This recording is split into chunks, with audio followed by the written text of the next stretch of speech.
하나님이 거하시는 성막이라는 제목의 말씀을 나누겠습니다. 애굽에서 430년 종살이했던 이스라엘이 모세의 인도하에 홍해를 건너 광야길을 통해서 가나안으로 가고 있습니다.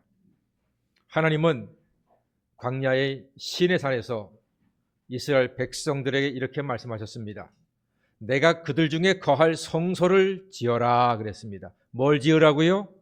성소를 지어라. 성막을 이야기합니다.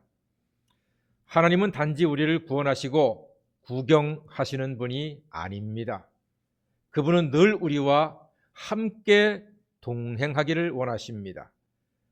구원 이후에도 우리가 모든 성도님들의 삶 가운데 직접 찾아오셔서 지금도 함께 하기를 원하십니다. 저는 우리 성도님들이 신앙생활 하는 동안에 교회에서뿐만이 아니라 가정에서도 직장에서도 세상 어디에 있든지 늘 하나님과 동행하시는 그 놀라운 은혜의 역사를 여러분이 각자 체험하시고 간증하시는 아름다운 복된 신앙인 되시기를 간절히 소망합니다. 하나님은 그렇게 우리와 동행하기를 원하신다는 사실입니다. 성막은 하나님이 백성 가운데 거하시는 장소였습니다. 오늘날로 말하면 예배의 중심이자 하나님의 집인 교회와도 같은 것이 광야의 성막이었습니다. 이 성막의 구조를 보면 오늘 주보에 그려져 있는 그림처럼 아주 단순합니다. 울타리가 쳐져 있고요. 그 안에는 이제 마당이 있습니다. 마당에는 먼저 번제단이 있고 물두멍이 있습니다. 그리고 텐트가 있지요. 그 텐트를 굳이 표현한다 그러면은 성막이라고 하는데 성소와 지성소로 나뉘어져 있습니다. 우리 교회를 본당으로 얘기한다면은 여러분이 앉아 계신 쪽은 성소가 될 것이고 제가 있는 이쪽은 지성소가 될 것입니다. 그래서 성소와 지성소 사이에는 휘장이 쳐져 있어서 옛날에는 방 안을 들여다볼 수가 없습니다. 그래서 여러분이 딱 들어오시면은 왼쪽에는 금 촛대가 있습니다. 그리고 오른쪽에는 떡상이 있습니다. 늘 진설병, 떡을 진열해 놓습니다. 그리고 앞쪽에는 금 향단이 있습니다. 여기서 기도의 향을 피우는 것입니다. 그리고 휘장이 쳐져 있고 이 안에는 굳이 말한다면 이 강대상이 하나님께서 임재를 상징하시는 법궤가 되겠습니다. 그런데 여러분 이것 아십니까? 하나님께서 이 성막을 만드셔서 번제단과 물두멍과 금촛대와 떡상과 금향단과 법궤 이 모든 것들이 전부 다 죄사함과 관계가 있다는 겁니다. 하나님은요 우리 인생들이 죄의 문제를 해결하고 늘 하나님과 동행하기를 원하신다는 그 사실을 아주 중심적으로 보여주고 있습니다.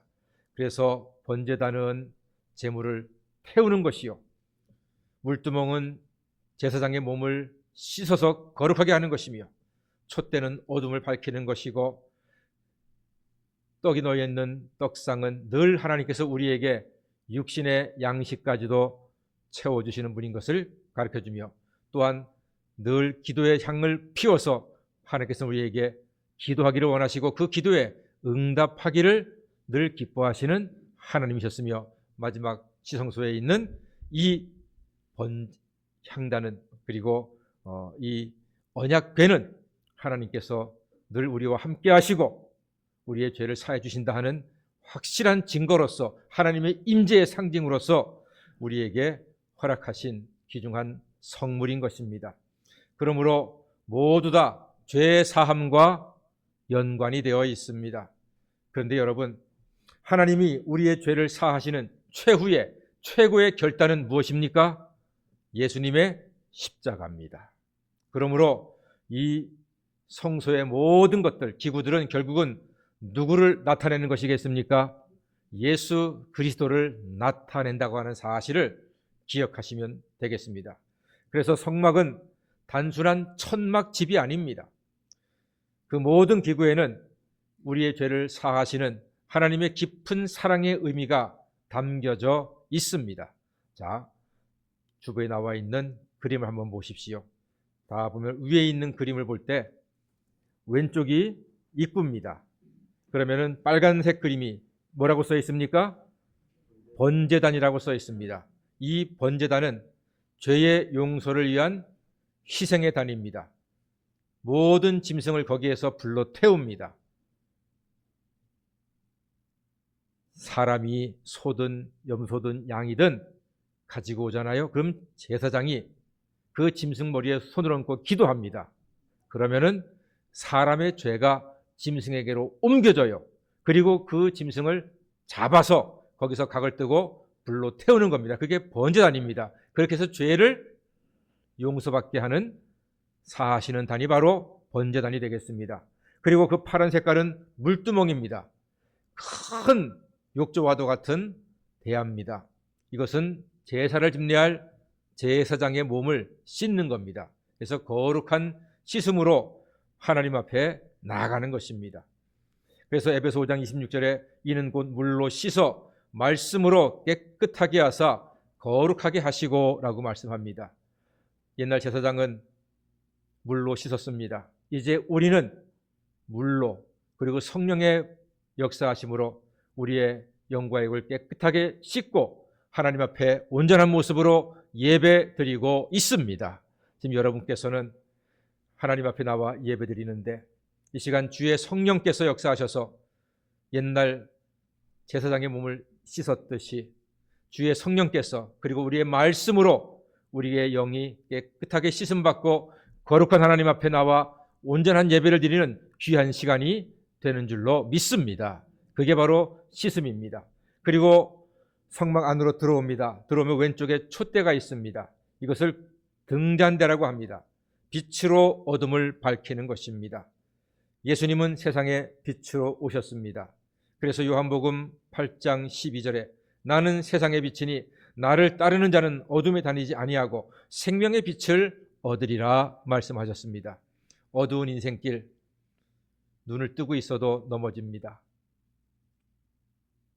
분명히 해가 떠 있는데 우리 인생길이 깜깜합니다. 보이지 않을 때가 있습니다. 사랑하는 여러분, 그때마다 우리의 영원한 빛이신 예수로 말미암아 우리의 나아갈 길을 밝히보시고 넘어지지 않고 온전한 인생길을 담대하게 걸어가시는 예수님의 사람 되시기를 간절히 축원합니다. 예수님께서 예배자에게 빛이 되셔서 우리를 온전한 길로 인도하실 것입니다. 예수님께서 우리에게 그러셨어. 너희는 세상의 빛이라 하셨습니다. 그렇습니다. 예수 믿는 사람들은요, 빛의 존재입니다. 여러분이 가는 곳마다 예수의 빛으로 말미암아 온기가 있고 화목이 있고 생명이 있고 밝음이 있고 소망이 있는 복된 삶으로 살아가시기를 간절히 소망합니다. 그게 바로 예수 그리스도의 사람들의 삶의 모습입니다.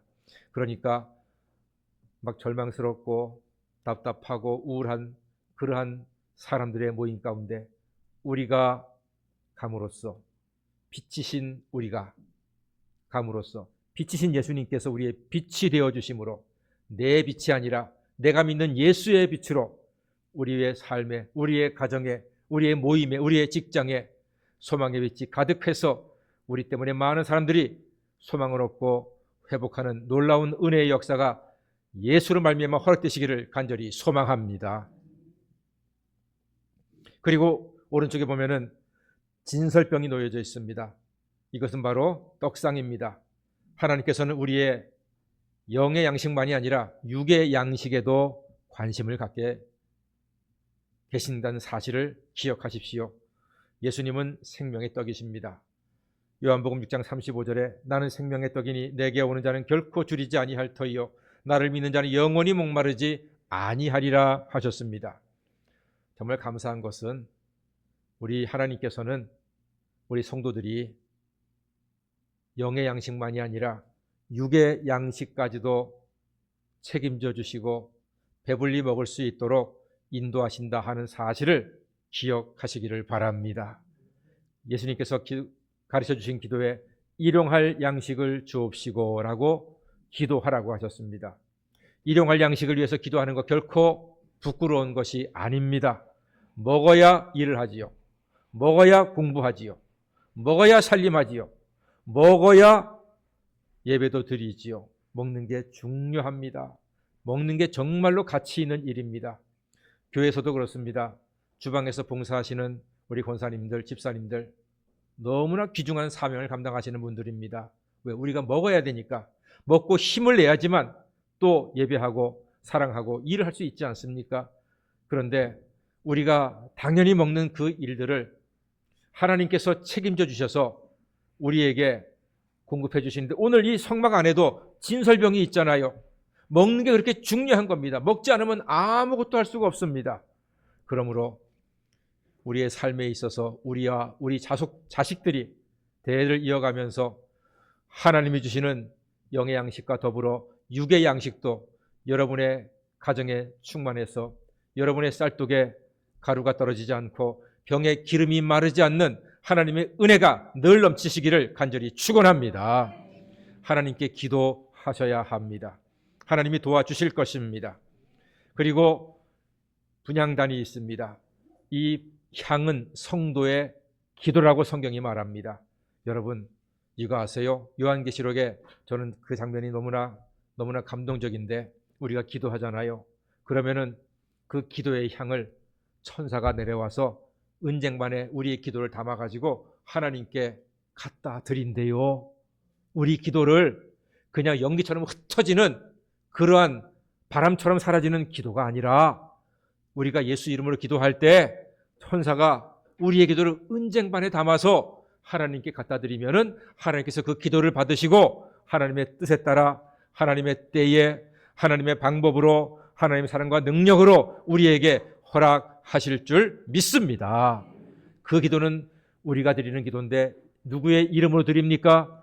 예수의 이름으로 드리는 기도가 유효한 것입니다. 그러므로 여러분, 우리를 위해서 기도하고 자식을 위해서 기도하고 교회를 위해서 기도하고 친구와 형제와 누군가를 위해서 기도할 때 예수 이름으로 하는 기도는 결단코 땅에 떨어지지 않고 하나님께서 끝까지 그 기도를 받으시고 킵해 놓으셨다가 하나님의 때에 응답하실 줄로 믿습니다. 저는 조지 물려 목사님의 전기를 읽고서 감동받은 것 중에 하나가, 조지 물려 목사님은요 평생 5만 번의 기도 응답을 받았다고 자기가 고백을 했습니다. 5만 번의 기도 응답 받으려면 그가 예를 들어서 한 30년 사역했다 하면은 하루에 5번 정도는 응답을 받은 거예요. 모든 걸 기도를 했고 특별히 영혼 구원을 위해서 그가 기도했다는 사실에 저는 집중했습니다. 조지 밀러 목사님 주변에 예수 안 믿는 사람들이 많았대요. 그런데 목사님은 호흡이 있는 동안에, 생명이 있는 동안에 그들을 위해서 계속 기도했대요. 그래서 그가 살아있는 동안에 한 3분의 1 정도가 구원을 받고 나머지는요, 조지 밀러 목사님이 죽은 다음에 그가 기도했던 사람들이 거의 다 구원받아서 하나님의 자녀가 되었다고 합니다. 할렐루야.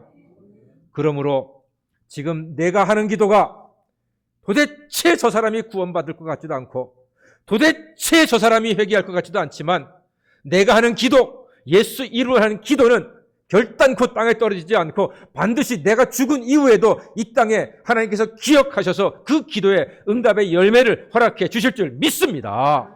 이 믿음을 가지고 끝까지 기도하십시오. 포기하지 마십시오. 낙심하지 마십시오. 하나님께서 반드시 여러분의 기도를, 우리의 기도에 응답의 선물을 허락하실 줄로 믿습니다. 그리고 휘장이 딱 쳐져 있습니다. 이 지성소 안에는 1년에 딱 한 번 대제사장만 대속죄일에 들어와서 예배를 드릴 수가 있었습니다. 그런데 예수님께서 십자가에서 죽으시고 그 순간 휘장이 위부터 아래까지 쫙 갈라졌습니다. 무슨 뜻입니까? 오직 대제사장만 한 번 들어왔던 이 하나님의 은혜의 보좌에 예수님이 죽으심으로 휘장이 갈라졌고 예수님의 그 찢긴 몸이 길이 되어서 예수를 믿는 사람들은 누구든지 하나님의 이 은혜의 보좌 앞에 나와 기도 응답 받을 뿐더러 또는 죄사함의 놀라운 은혜도 영원토록 누리게 된 줄 믿습니다. 그러므로 예수 이름으로 우리는 이 은혜의 보좌 앞에 담대히 나오게 된 것입니다. 히브리 10장 19절에 그러므로 형제들아 우리가 예수의 피를 힘입어 성소에 들어갈 담력을 얻었다고 기록하고 있습니다. 여러분, 이 언약궤 안에 세 가지가 들어있던 걸 혹시 기억하십니까? 언약궤 안에 세 가지가 들어있었어요. 이거 기억하셔야 돼요. 첫 번째, 두 돌비. 두 번째로는 만나 항아리. 세 번째는 아론의 쌍난 지팡이. 예, 처음 듣는 듯한 표정으로 쳐다보신 여러분들을 사랑합니다. 언제나 저로 하여금 뜨거운 마음을 갖게 하시는 여러분들입니다. 다 알지만 처음 듣는 것처럼 듣는 거 다 압니다. 제가. 두 돌비는 뭡니까? 하나님께서 모세를 통해 주신 십계명의 두 돌비입니다. 그 십계명은 말씀입니다. 말씀이 육신이 되어 우리 가운데 거하신 분이 바로 예수 그리스도이십니다. 그러므로 그 돌비는 말씀이요 말씀은 곧 예수님이라는 사실입니다. 두 번째 만나 항아리. 만나는 떡입니다. 양식입니다. 예수님 말씀하셨습니다. 내가 곧 생명의 떡이다 말씀하셨습니다. 만나 항아리는 누구다? 예수님이시다. 아론의 쌍난 지팡이는 뭡니까? 그 당시 12명의 족장들이 있었는데 족장들이 하나님한테 기분 나빴어요. 아니 하나님, 아론만 종입니까? 아론만 하나님이 함께 하십니까? 아론은 모세의 형이었잖아요. 그러니까 은근히 질투를 한 거야. 모세도 아론도 다른 족장들한테는 질투의 대상이야. 지나 나나 비슷한 족장인데 왜 하나님은 저렇게 아론만 사랑하실까? 아론과 함께 하실까? 이게 은근히 기분 나쁘고 질투가 났어요. 하나님께서 그걸 아시고 너희들 족장들은 전부 다 각자 지팡이 가지고 나와라. 그래서 지팡이를 가지고 12명이 12개의 지팡이 가지고서 성막으로 찾아왔어요. 거기다 두어라. 아침에 보니까 누구의 지팡이에서만 싹이 났습니까? 아론의 지팡이에서만 싹이 난 거예요. 봐라. 내가 하나님으로서 모세의 형인 아론을 사랑하고 아론을 통해서 하나님의 뜻을 이루고자 하는 건 누가 감히 정하고 반대하겠느냐. 자, 지팡이가 살아있어요? 죽었어요? 지팡이는 원래 죽은 거잖아요. 근데 아론의 지팡이에 싹이 났다는 건 죽은 지팡이가 살아났다는 겁니다. 부활했다는 것입니다. 부활했다 죽었다가 살아나는 이는 누구십니까? 예수이십니다. 그러므로 두 돌비와 만나 항아리와 아론의 쌍난 지팡이는 누구를 뜻하는 것입니까? 예수님을 뜻하는 것입니다. 예수로 말미암아 온전한 죄사함을 받고 예수로 말미암아 하나님 자녀가 되는 권세를 우리 영원토록 누리게 된 것입니다. 그것을 이 성막을 통해서 전체적으로 우리에게 보여주고 계신 겁니다. 사랑하는 여러분, 성막으로 주시는 메시지는 하나님이 우리와 동행한다는 뜻입니다. 우리 주보에 나와 있는 그림 밑에 그림 보면은요, 텐트가 쫙 쳐져 있고 천막이 있잖아요. 이 동서남북으로 이스라엘 지파들이 전부 다 진을 치고 거기서 생활을 했습니다. 이동하지 않을 때는 아주 사방이 전부 다 지파들로 가득 차서 장관이었겠지요.